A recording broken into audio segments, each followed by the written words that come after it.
आसिफ अली जरदारी साहब ने बलूचिस्तान के लिए आज बहुत बड़ी स्टेटमेंट दी है कि बलूचिस्तान के मसाइल हल करेंगे, सुई में गैस की लाइनें डालेंगे, नेटवर्क बिछाएंगे।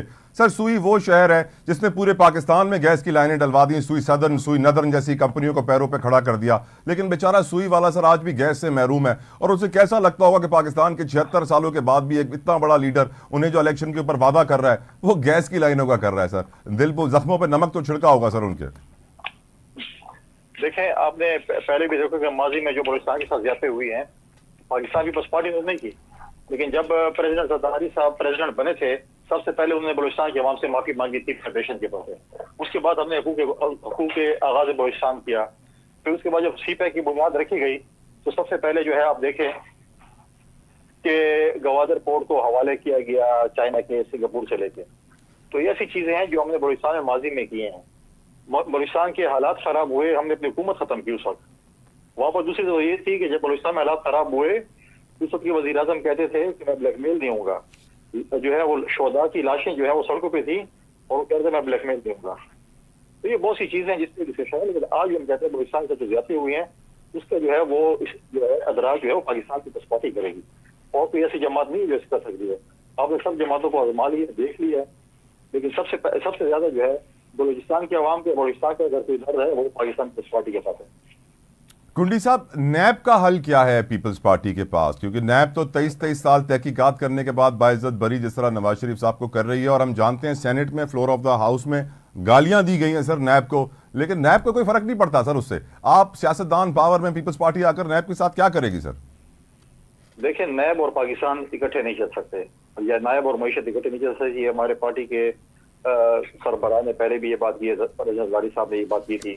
आप देखें, नैब हमेशा पॉलिटिकल विक्टिमाइजेशन के लिए इस्तेमाल होती है, लोगों की जो है वो सियासी जमातों को जो है ना शिफ्ट करने के लिए इस्तेमाल होती है।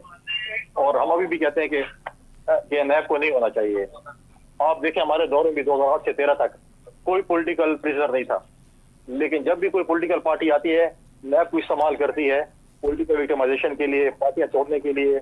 आप देखें कि पाकिस्तान पीपल्स पार्टी को 2002 में बैन किया गया था, हमने पाकिस्तान पीपल्स पार्टी पार्लियामेंटेरियन बनाई, और फिर पैट्रियट किस तरीके से बनी, नून को किससे तोड़ा, एमकेएम को किससे तोड़ा, सारी जमातें आपको सब आपके सामने हैं किस तरीके से तोड़ी जाती हैं, किस तरीके से वो की जाती हैं। तो हम कहते हैं कि नैब जो है उसको अबॉलिश करना चाहिए, नैब नहीं होना चाहिए। नॉब जैसे मैंने भी बात की है, पिछली दफा जो नैब है चंद साल पहले नवाज शरीफ को जो है वो जो है उम्र कैद या सजा दिलवाना चाहती थी। आज नैब कहती है कि नहीं, नवाज शरीफ जो है वो जमजम से धुले हुए हैं। तो आप मुझे बताए कौन सी नैब पेपर करती थी? ये ऐसे इदारे हों जो पॉलिटिकल विक्टिमाइजेशन के इस्तेमाल हो, पार्टियां तोड़ने के लिए इस्तेमाल हो, लोगों की सियासी जो है सर फिर 62-63 को भी खत्म करेंगे सर?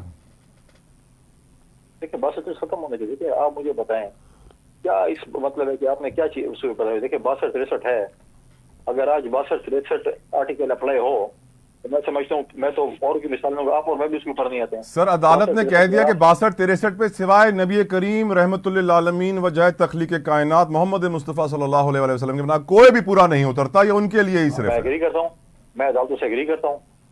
आप मतलब जिसको भी उठा लें 62-63, अगर आप 62-63 ऐसी तलवार है, आप जिसको भी उस पर लाना चाहते हैं तो आप उसको करें, लेकिन खत्म करेगी सर। पीपल्स पार्टी पावर में आएगी, 62-63 को खत्म करेगी सर। देखिए, मैं पीपल्स पार्टी का तर्जुमान हूँ। पीपल्स पार्टी ने जो फैसले करने हैं वो पीपल्स पार्टी हुकूमत में आने के बाद करेगी। आज से मैं आपसे कमिटमेंट करूँगी हम खत्म करेंगे, और कल ना हो सके। देखिए, इसके लिए आपको कॉन्स्टिट्यूशन अमेंडमेंट के लिए आपकी पीपल मेजॉरिटी चाहिए होती है। हमने माजी में जब हम 2008 से 13 तक जब हम 18वीं तरमीम कर रहे थे, हमने PMLN के दोस्तों से कहा कि नैब को खत्म होना चाहिए। उन्होंने कहा नहीं खत्म होना चाहिए, हमारे पास मेजॉरिटी नहीं थी। अगर हमारे पास मेजॉरिटी किसी ना आई तो हम बहुत सी ऐसी चीजें करेंगे इंशाल्लाह, तारीखी तौर पर होगी जो आपके सामने होगी।